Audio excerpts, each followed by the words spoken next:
Well, Apple is making some big announcements about some new technology that is expected to be unveiled on September 9th. They include the iPhone 6 and a rumored iWatch. And while we still have a little more than a week away before we can perhaps see these products or buy them, we want to learn more about them. And to do that, we turn to our tech expert, Victor Agreda. Thank you so much for coming in. We appreciate it. Absolutely. You always have the inside scoop on all of this. So let's talk about it. First, to start off, the iPhone 6. What will this really have to offer customers?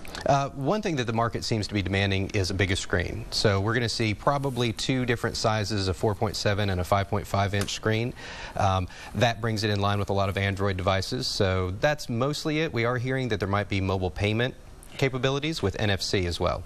And let's talk a little bit, besides that larger screen, I thought I read somewhere that they were looking at a sapphire, I believe, kind of screen, something that was non-shatterproof or non-breakable. Is that something that's really going to happen? Because I heard there might be some mix-up with that.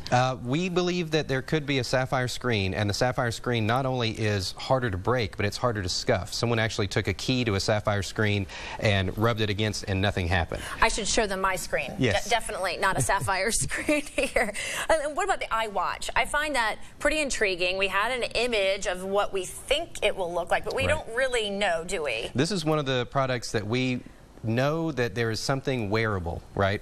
Apple is looking at this space, but we really have no idea what it looks like. It could be on the wrist, it could be in your pocket, it could be a pendant. What would be the advantage, do you think? I mean, I feel like most people nowadays, their phones are pretty much attached to them anyway, so what would a wearable device really help us with? It's really about getting more personal and figuring out sort of what's going on with your body, and it's a health thing. Apple has introduced HealthKit with iOS 8, which we believe will be out in September. So if that comes to fruition, then you're going to be able to take all of your health data and put it in one place and see all of your health stuff in one centralized location. Do you think Apple's feeling the heat from Android devices out there? You know, the big screen is just one of the things, but it seems like there's this constant battle between the two. Oh, absolutely. You know, if NFC is implemented, then that would definitely be something that Android has had before. They've tried mobile payments, but Apple is one of those companies that waits until a technology is really ready before they implement it.